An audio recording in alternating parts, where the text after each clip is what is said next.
Good morning guys, কি খবৰ আপোনালোকৰ? নিশ্চয় ভাল, আমিও ভালে আছোঁ আপোনালোকৰ আশীৰ্বাদত।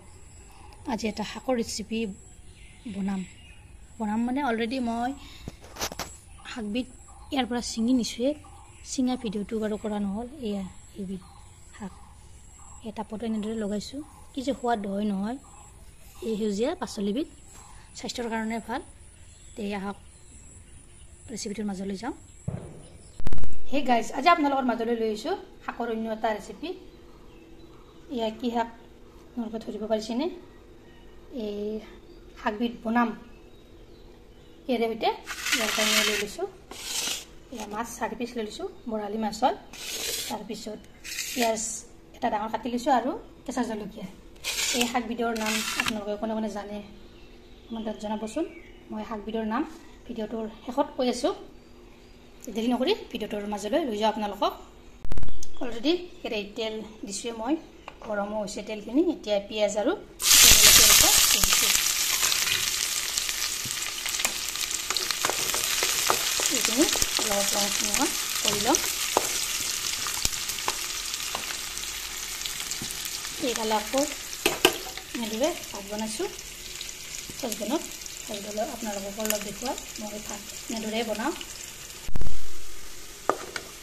পিঁয়াজখিনি অলপ নৰম হৈছে। ইয়াতে এতিয়া নিমখ দিম এচামুচ আৰু দিছোঁ হালধি গুড়ি এচামুচ। সেইখিনিও এনেদৰে ইয়াতে ভাজি দিলোঁ একেলগে। ইয়াতে এতিয়া দিম মই মাছ 4 পিচ।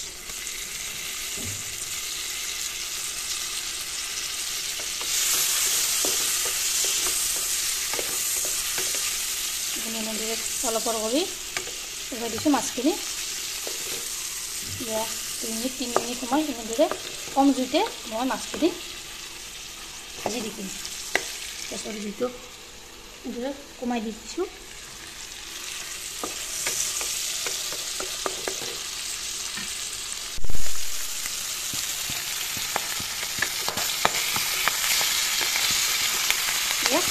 মাছখিনি সময় এনেদৰে ভাজিলোঁ।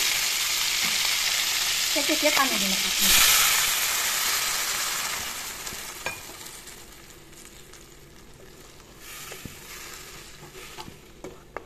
ইয়াত পানীখিনি ইয়াতে দি দিলোঁ।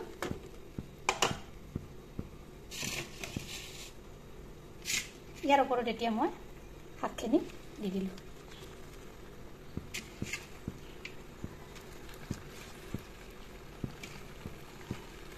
এইখিনি পানীতে শাকো সিজিব, আপোনাৰ মাছো সিজিব।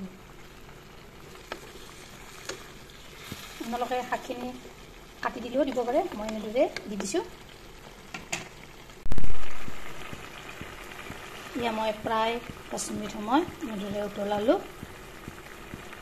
শাকখিনিও ধুনীয়াকৈ সিজি গৈছে আৰু এয়া মাছখিনি আকৌ ধুনীয়াকৈ সিজি গৈছে। এই শাকবিধ কি শাক জানেনে?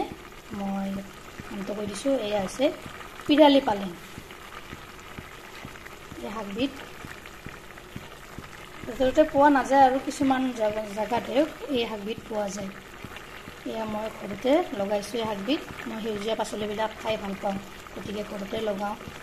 তাতে আৰু কি টাবত লগাইছোঁ, আপোনালোকক বাৰু দেখুৱাম। তাৰ পৰা ছিঙি আনি বনাইছোঁ। ছিঙাৰ ভিডিঅ'টো কৰা নহ'ল। সেইখিনিতে ভিডিঅ'টো ভাল লাগিলে লাইক কৰিব, শ্বেয়াৰ কৰিব, কমেণ্ট কৰিব আৰু মোৰ চেনেল যদি নতুন চেনেলটো ছাবস্ক্ৰাইব কৰিব, লগতে ফেচবুক পেজতো ফ'ল' কৰিব। ধন্যবাদ। জয় অসম।